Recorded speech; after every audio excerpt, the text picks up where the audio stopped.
In early February 2024, Helldivers 2 released and became an overnight smash hit out of nowhere. Player counts were through the roof, and it felt like everyone was either playing the game or considering purchasing it. Arrowhead Studios, a small Swedish games developer based in Stockholm, seemed to deal quite well with their unexpected success. Even a month after Helldivers 2 came out, it was the highest selling game in the UK and the second highest selling game in the USA. The gameplay was addictive, the humor and the tone was perfect, and the balance wasn't too heavy-handed. With a new enemy faction being teased and a steady stream of new content getting added to the game, fans of Helldivers 2 felt like they had found their new favorite game for months and even years to come, self included. And fast forward again to today, and you'll see that the Helldivers community has made some waves back. Not fully back to where we were originally, but still, with all the new updates, you're seeing the community has come back in some waves. So we're gonna find out today what the hell happened to Helldivers 2 and how it was eventually fixed. However, some issues that we will highlight in today's video will still talk about some of the biggest damaging news that Helldivers 2 ever suffered. Almost immediately after Helldivers 2 came out, gaming fans, games journalists, and content creators knew that they had just struck gold. The original Helldivers had a small core group of players, but by and large, it flew under the radar. This was not the case for the second one. All you need to do is look at the player counts in the initial few weeks after launch to see just how popular Helldivers 2 was, and just how much hype there was around the game. It's important to mention that Helldivers 2 happened to come out during a time when most people were sick and tired of standard live service format that had been plaguing gamers for multiple years. When hardcore fans realized that they had found a genuine diamond in the rough in the form of a game that was both fun to play and also took a refreshing attitude towards the elements of live service, they made it clear to journalists and creators that this was a game that was more than just enjoyable. Almost every single large gaming media outlet released a review saying that Helldivers 2 was the best live service game since, well, Destiny 2, I suppose. Content creators across the gaming space made videos talking about how much they enjoyed the game.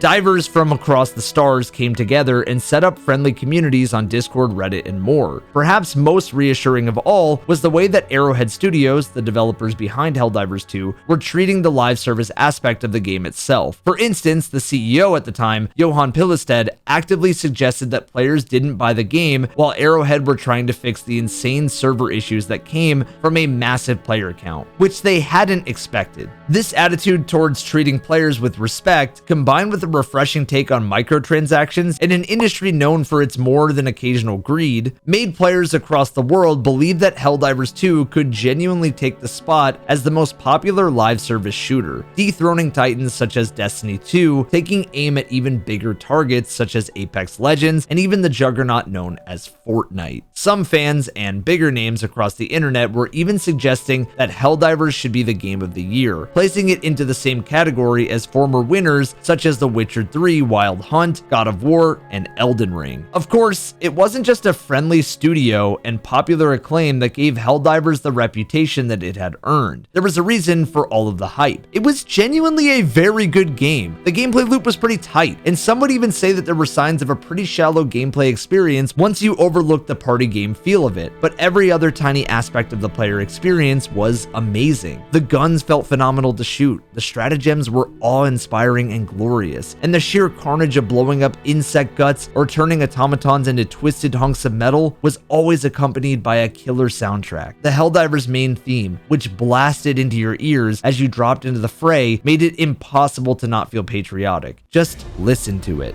On top of that, the voice lines were expertly done. And every single part of the game's audio made the galaxy-wide slaughter of the enemies of humanity as immersive as it could possibly be. Every shot fired, every bug attack, every single 500 kg bomb felt like pure, unadulterated fun. A lot of games miss out on that key concept these days, and as we'll find out, this was and still is a massive problem for Arrowhead these days. Of course, another large part of Helldivers' success was the social aspect, especially when paired with the tone of the game. When you joined up with friends in a lobby, it really felt like you were playing a slightly more murderous version of Mario Party or Wii Party, with a lot more guns. By this, I mean that Helldivers 2 was at its best when you played with friends. There was nothing quite like logging on and defending Super Earth with your best buds, or even just randoms that you'd meet online. Some of my best Helldivers memories are from launching higher difficulty missions and loading in with total strangers. Some of you will know what I'm talking about. By the end of the mission, you'd be willing to give your life, your dog, your future firstborn child for your newfound diver friend. I think another reason for the early success of Helldivers 2 was the comedic element of the game, which naturally went hand in hand with the social aspect that we've previously discussed. The music, the voice lines, and the narrative of the game were all set up as if actual Helldivers were meant to be elite soldiers holding the line against the evil Terminids and automatons. The actual game takes itself seriously, and this is why humor works so well. Think about certain Marvel shows, or even worse, Forspoken. Think about Borderlands 3 and the recently released Borderlands movie, which I'll be making a video about soon, by the way. These are all examples of relatively recent pieces of media which try to be funny and, well, fail. This is because nothing is serious about them. Everything is meant to be funny. And ironically, this means that nothing actually is. The serious tone of Helldivers, paired with Arrowhead's role-playing social media strategy, contrasted perfectly with just how hilarious so many parts of the game were. Your diver will last, on average, about 30 seconds before getting turned into a ragdolling torso with a cape. The decision to have friendly fire was genius. Getting shot in the head by your teammate is funny, but getting launched hundreds of feet into the air by your own 500 kg bomb will leave your sides hurting. The physical comedy of Helldivers can't be understated. There are just so many clips that still make me laugh to this day. And I'd argue that this was such a big part of why Helldivers 2 did so well. Naturally, all of this is great, but people were full of similar praise for games like Palworld and Lego Fortnite, both of which are ostensibly good games. That being said, I think the thing that set Helldivers 2 apart from the other overnight successes was its perceived longevity. The idea that the Galactic War was constantly evolving really hooked players, because it suggested that the game would feel fresh and different week in and week out. Some live service games dramatically lose their player counts over time, and then regain them when new content is dropped. It happens with Destiny, it happens with Apex Legends, it happens with Rocket League. Look how they massacred my boy. This is a pretty normal phenomenon, and people weren't expecting Helldivers 2 to sustain its unbelievably high launch week numbers forever. Regardless, somehow it managed to keep them up. Even in April, player counts were around 330,000 concurrent players per day. This might have had something to do with the rumors concerning the Illuminate. Players had been engaged with the story of the Galactic War, but after key events such as the fall of Malevelon Creek, the victory at Tien Quan, and the eventual annihilation of the bots once and for all, parts of the player base were expecting Arrowhead to drop the mysterious third faction that had been a part of the first game. I think it was this anticipation that kept people coming back, as well as all the other parts of the game that I've previously mentioned. However, when the Illuminate were not introduced into the game, and instead the automatons came back a mere 2 days after they had been, quote, killed off for good, some portions of the player base began to question just how long this kind of game could go on for, if it didn't receive a steady supply of updated content. While there was no doubt that the Helldivers 2 game master, Joel, was incredibly talented, it became clear that there was only so many variations of Terminid and automaton missions that you could play before you got bored. Players were definitely expecting player counts to decline over time, but they were also convinced that Arrowhead had a plan of action. They were convinced that the studio knew what it was doing. Most of all, even though the seeds of doubt were beginning to take root in their heads, they were convinced that unlike any other developers, Arrowhead had their best interest at heart.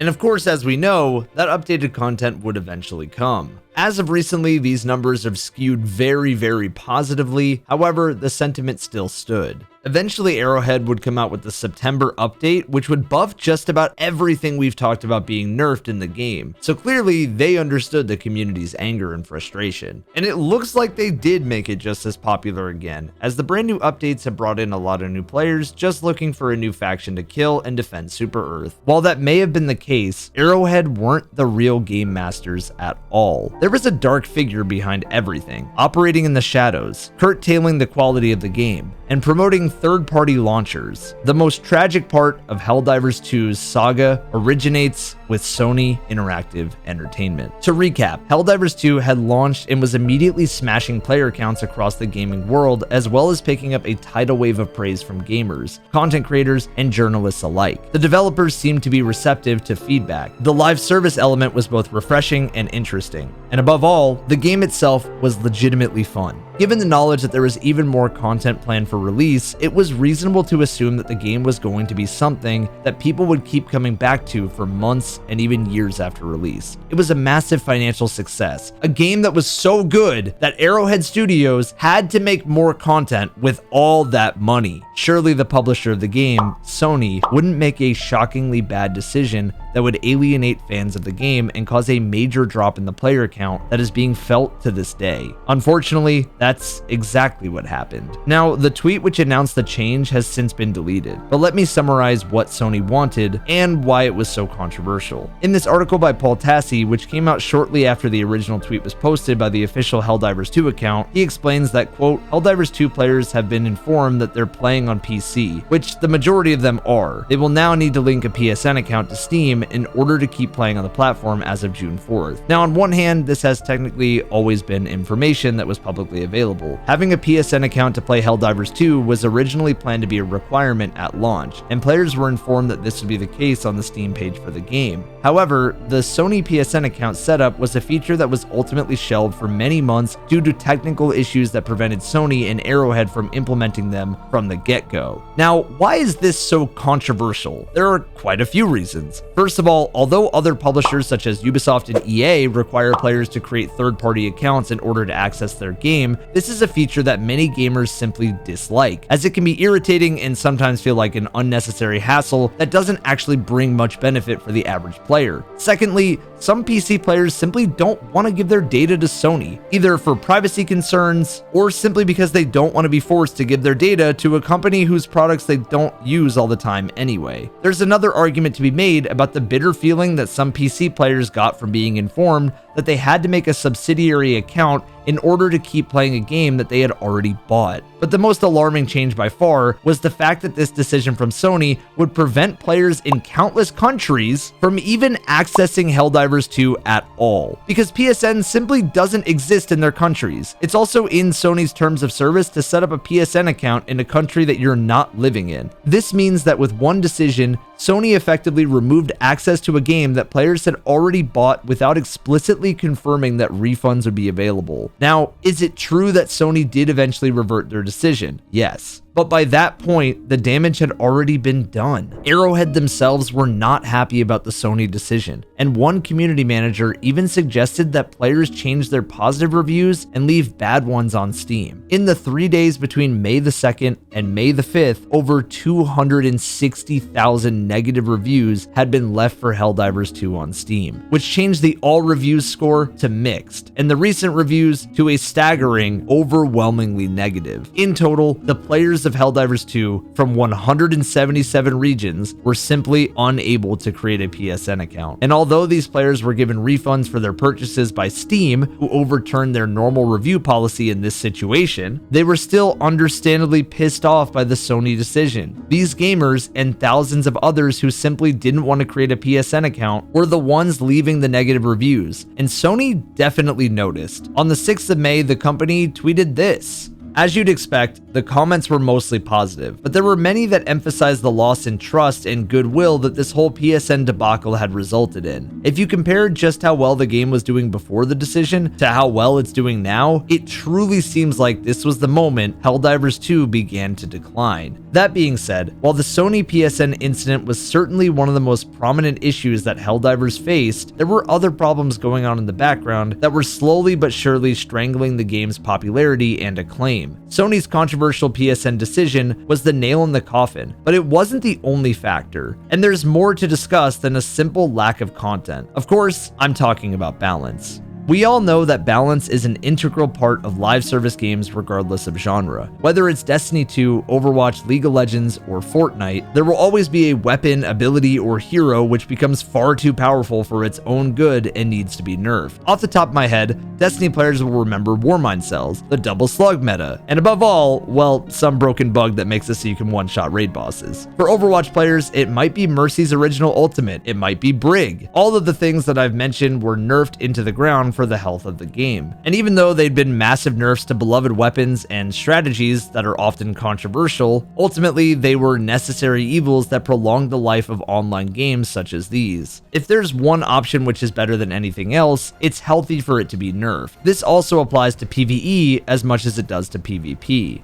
Endgame content needs to be both difficult and rewarding in order for it to feel worthwhile. So broken stuff which prevents this from happening needed to be nerfed to make way for things that were weaker. Now, how does this relate to Helldivers 2? The issue is that Arrowhead decided to nerf just about every single strong thing in the game without making any of the weak options better. Most of the guns in the game range from being mildly subpar to flat out useless, and the ones that were strong originally have been nerfed into oblivion. Meta stratagems were tweaked and changed, but the clear outliers weren't replaced with anything that did their jobs as effectively. Higher difficulty content was challenging before, but it felt like it was pretty fair balance overall. Originally, there was a clear meta in the form of the railgun and the shield generator pack. Arrowhead nerfed the railgun and simultaneously buffed the EAT through making charger heads weaker. Arrowhead then released the Behemoth Charger, which all but reverted the original charger nerf and forced the community to find new ways to deal with chargers again. The flamethrower proved to work well at dealing with them. But can you guess what happened to flame weapons with the Escalation of Freedom update? That's right, they got nerfed. Arrowhead chose to nerf all flame-based weapons relatively recently, just before they released a new war bond entirely focused on flame-based weapons. It doesn't take a genius to work out why this sucks. Helldivers 2 players were sick and tired of getting things nerfed because they were fun in a PvE game. Of course, there needs to be some balance, but in a game like Helldivers, it should be okay to let things just feel fun. Players should be able to get online after a long day at work and slay out with their buds. On top of this, if fans felt like the game itself was too punishing, then there needed to be more of an incentive for people to keep playing. Escalation of Freedom, the massive content update which released recently, fell flat because the game had been nerfed way too much, and because there just weren't as many meaningful rewards to chase anymore. I'm not saying that Helldivers 2 should go all out RPG and let players find god tier weapons out in the wild, but there should be reasons to keep them playing longer. When there's a lack of meaningful content and the base game just doesn't feel fun, or you've seen it all and that's pretty much it, anyone with brain cells could work out why Helldivers 2 lost a ton of players. That being said, I don't want to limit myself to pure negativity here. We all remember just how much fun Helldivers 2 was when it released, and I know it might sound like wishful thinking, but I think Arrowhead can make it just as popular again with the right decisions. You might think I'm crazy, but I'm going to explain exactly how Arrowhead can do this in 5 steps, in my opinion. Some of you might have already caught it, but it seemed that Arrowhead are finally going to introduce the Illuminate into the game very soon. That doesn't need much further explanation. When it happens, it'll make the whole gameplay loop feel more refreshing and exciting. Future Evan speaking, it looks like it did just that. It's clear that we need the Illuminate now more than ever. New enemies, new missions, new environments, all of these things which will help players prevent the feeling that the game is getting too repetitive. In the longer term, it might be difficult to do, but Arrowhead needs to keep adding new enemies and new factions over time. The fact is that although Helldivers 2 is a very fun game on a base level, every game gets stale when you don't play anything else. Because it's a live service game, Arrowhead needs to keep meaningful content flowing, otherwise people will leave and not come back, as we've already seen happen before. Arrowhead needs to stop thinking about balance in terms of whether it's going to make the game more realistic or not. They need to buff/nerf things based on whether it makes them fun to use or not. We don't need to go over power creep in this game's life cycle any more than we already have. Helldivers weapons felt like crap until the September update and subsequent updates, which started to make them feel a little bit better. But the point and the reason why the player drop-off was so massive was because of these weapon changes that made them just feel like poo. The September update buffing every single weapon, adding some new mission variants and some new enemies here and there was really great, but especially the Illuminate update really just made everything feel like subsequent updates were being understood. Adding more was the right thing to do. Now we'll see how it can impact the future. I mean, it doesn't need to be explained much. Somehow, Arrowhead needs to persuade Sony to allow players who can't make PSN accounts to play the game. If reverting this change would boost the player counts again and prevent the game from dying, it would be the most logical option to take. In the long term, maybe Sony and Microsoft could actually get their shit together and make Helldivers 2 available on Xbox. But this option is a little more controversial and probably not as likely to happen as the other changes I've mentioned. Helldivers 2 needs more reasons for people to come back. No, I'm not suggesting that Arrowhead introduce a PvP mode to the game. That would be a band-aid fix that would solve nothing. I think that Helldivers 2 needs more cosmetic rewards, and specifically needs more earnable cosmetic rewards. I'm not talking capes either. Think about weapon skins, skins for pelicans, solid gold railguns, that kind of thing. There needs to be a reason to keep grinding beyond sheer fun. And when the contents of new war bonds get nerfed before they're even released, it's hard to feel excited about trying to unlock everything. I know that funny and crazy skins might not exactly fit with the theme of Helldivers 2 that Arrowhead is trying to go for, but I think we're past the point of realism in a game like Helldivers. Give people a little bobblehead for killing 100 chargers with an EAT, and you've got a recipe for success on your hands. Above all though, these rewards need to be earned. If you can just buy them, there's literally no point of making them in the first place. Looking towards the future, Arrowhead needs to be clear and open up their plans about the future of the game. Unless they plan to keep creating new enemies and factions indefinitely, the game will end at some point soon, because that's just the nature of live service gaming. If the content flow stops, the player counts are reduced. That being said, I don't think it's sustainable for Arrowhead to crank out a new war bond every few months and assume that'll be enough. We need more in the long term, and that means we need more information about what we should expect. Now, of course, I'm not suggesting that Arrowhead immediately publish every single aspect of their plans from now until 2050, but we need to be excited in a meaningful way. We've been teased over the Illuminate for months and months now, and teasing only works when you're convinced that something good is on its way. And it looked like that teasing worked, as the Illuminate did come out. New war bonds are interesting, and everyone loves a fun new stratagem, but Arrowhead needs to give the player base something huge to look forward to. I'm talking Destiny the Taken King levels of hype, and no, I'm not suggesting adding Oryx in Helldivers 2, although that would be pretty funny. Imagine if we were told that Arrowhead were working on city-sized biomes, or 12-player missions, or aerial combat. Getting a bunch of shiny new guns doesn't really mean much if the activities are still the same. And I feel like that kind of thing goes for new enemy types as well to a lesser extent. I'm well aware about the limitations of a studio, and I know they're not miracle workers, but there needs to be genuine investment in the long-term health of the game before things can go back to how they were. When all is said and done though, I believe Arrowhead can pull it off. Let's conclude this video with positivity as opposed to relentless negativity. Helldivers 2 was a massive success when it released back in February of 2024, and while it might not be possible to get back to those record-breaking numbers again, I still think that this is not the end for a game as fun and enjoyable as this one. The PSN controversy, which happened back in May of 2024, damaged the reputation of Arrowhead, and subsequent balancing issues have caused the community to repeatedly express their frustration with the studio that had seemed to get everything right back when the game first came out. We find ourselves in dire straits, with a steady decline of player counts across both PC and console, which are barely affected by all the launch of major new content updates. The game was in a rough state, but it was clearly not over for Super Earth just yet. If Sony is actually listening, then they'll probably already be doing some implementing and recommendations in this video anyway, because everything that I've mentioned is being echoed by the community as a whole. Sony just lost a ton of money due to the galactic level flop that was Concord, and were recently complaining about a lack of IP. What a better way to recoup some of the losses than by investing in a game which was already a massive success at launch. And the elusive Illuminate brought with them not only themselves, but also new vehicles to use, new updates in general, new stratagems, everything that you'd expect from a major update. It was the update that just swept the world. The game works best when it's fun, and hopefully fun is exactly what we're going to be getting from now onwards. Listen, this video was made at a time when Arrowhead was in the dumps. It was at a time when the game clearly needed some love, some life, some updates. I stopped playing Helldivers 2 for a hot minute because of these things that were bothering me, just like many of you had stopped playing as well. But we have seen with live service, time after time after time, you can make these types of videos talking about the downfall, the death, whatever you want to name it. But all it takes is one solid fundamental update, and that is what Helldivers 2 just had. So for now, I'm going to go enjoy killing the Illuminate and defending Super Earth.